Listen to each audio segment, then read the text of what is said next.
नमस्कार। आज बात करते हैं हॉर्मुज़ डलडमरू मध्य की, जो दुनिया के सबसे ज़रूरी समुद्री रास्तों में से एक है।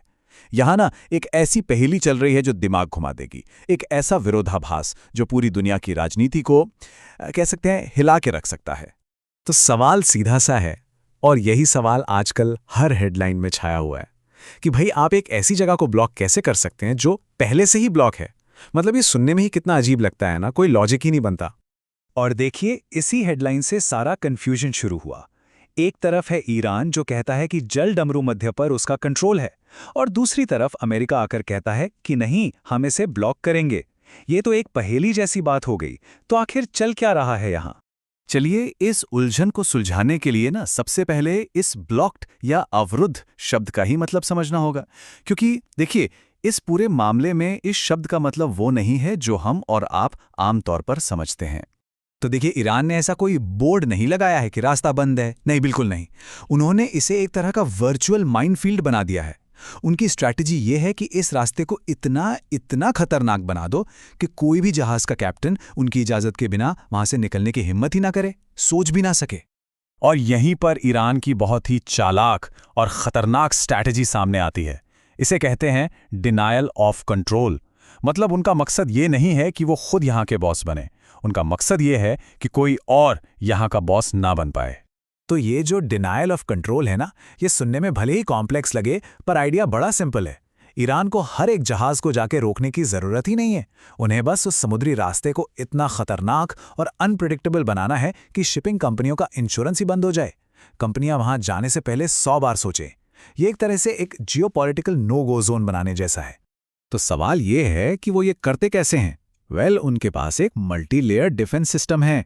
सोचिए जरा, पानी के नीचे नेवल माइंस बिछी हैं, छोटी छोटी तेज रफ्तार वाली नावें हैं जो झुंड में कहीं से भी हमला कर सकती हैं।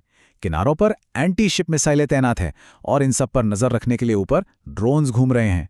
इसका नतीजा क्या हुआ? शिपिंग का इंश्योरेंस कॉस्ट आसमान छूने लगा, और ये रास्ता एक बहुत बड़ा जुआ बन गया। अब आते हैं कहानी के दूसरे पहलू पर, यानी अमेरिका। उनका मकसद ईरान से बिल्कुल अलग है। वो इस रास्ते को बंद नहीं करना चाहते। वो तो ये तय करना चाहते हैं कि यहाँ पर असली बॉस कौन है, नियम कौन बनाएगा। तो असली खेल यहाँ पर यही है, ईरान की डिनायल ऑफ कंट्रोल वाली स्ट्रैटेजी को अमेरिका की सिलेक्टिव कंट्रोल वाली स्ट्रैटेजी से बदलना। मतलब लड़ाई इस बात की है कि आखिरकार ये कौन तय करेगा कि कौन सा जहाज यहाँ से गुजरेगा और कौन सा नहीं।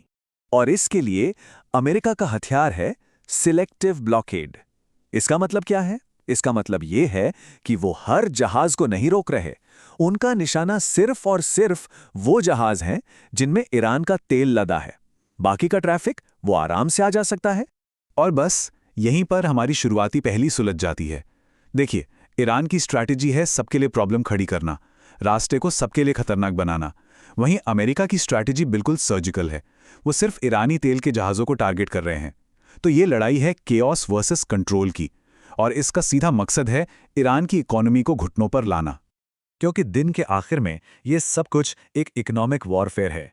ईरान की पूरी इकोनॉमी चलती है तेल बेचकर। ये उसकी लाइफलाइन है। अमेरिका बस उसी लाइफलाइन को काटना चाहता है, ईरान के पैसे के सोर्स को बंद करना चाहता है। ये कुछ वैसा ही है जैसा हमने रूस यूक्रेन युद्ध के दौरान देखा था, जब रूस के तेल रेवेन्यू को टारगेट करने की कोशिशें हुई थीं। तो अब सवाल उठता है कि अमेरिका ये सेलेक्टिव ब्लॉकेड आखिर लागू कैसे करेगा? इसका जवाब है भारी भरकम मिलिट्री पावर से। जरा सोचिए, अमेरिका ने हॉर्मुज़ में 15 से ज्यादा जंगी जहाज तैनात कर दिए हैं। इतने से तंग रास्ते में इतनी बड़ी नेवल फोर्स, ये एक सीधा और साफ मैसेज है, हम मजाक नहीं कर रहे हैं। और ये सिर्फ गिनती की बात नहीं है, हम बात कर रहे हैं यूएसएस ट्रिपोली जैसे मिनी एयरक्राफ्ट कैरियर की। इस पर दुनिया के सबसे एडवांस्ड F-35 फाइटर जेट्स हैं, साथ में है MV-22 ऑस्प्रे। ये वो एयरक्राफ्ट हैं जो प्लेन की तरह उड़ते हैं और हेलीकॉप्टर की तरह लैंड कर सकते हैं। मतलब ये सिर्फ अपनी मौजूदगी दिखाने के लिए नहीं है, ये एक पूरी तरह से जंग के लिए तैयार फोर्स का शक्ति प्रदर्शन है। लेकिन इतनी बड़ी ताकत का प्रदर्शन एक बहुत ही ऊंचे दांव वाला जुआ भी है। बस एक गलत कदम और पूरी सिचुएशन हाथ से निकल सकती है। यहां पर रिस्क कई हैं। पहला, मिलिट्री रिस्क। ईरान की वो छोटी छोटी तेज नावें झुंड में आकर किसी बड़े अमेरिकी जहाज को भी भारी नुकसान पहुंचा सकती हैं। दूसरा, लीगल रिस्क। शांतिकाल में ब्लॉकेड लगाना, ईरान इसे सीधे सीधे जंग का ऐलान मानता है। तीसरा, इकोनॉमिक रिस्क। तेल के दाम $150 प्रति बैरल तक पहुंच सकते हैं, जिससे पूरी दुनिया की इकोनॉमी हिल जाएगी। और सबसे बड़ा खतरा है एस्केलेशन का। एक छोटी सी भी झड़प एक बड़े रीजनल वॉर में बदल सकती है। और यहीं पर एक और मजेदार विरोधाभास सामने आता है। अमेरिका कहता है कि उसका मकसद दुनिया में तेल की सप्लाई को स्टेबल रखना है, लेकिन स्टेबिलिटी लाने के लिए वो जो कदम उठा रहा है वही इस पूरे रीजन में सबसे ज्यादा इंस्टेबिलिटी पैदा कर रहा है। लेकिन जब लग रहा था कि अब तो टकराव होकर ही रहेगा, तभी कहानी में एक बिल्कुल अनएक्सपेक्टेड ट्विस्ट आता है।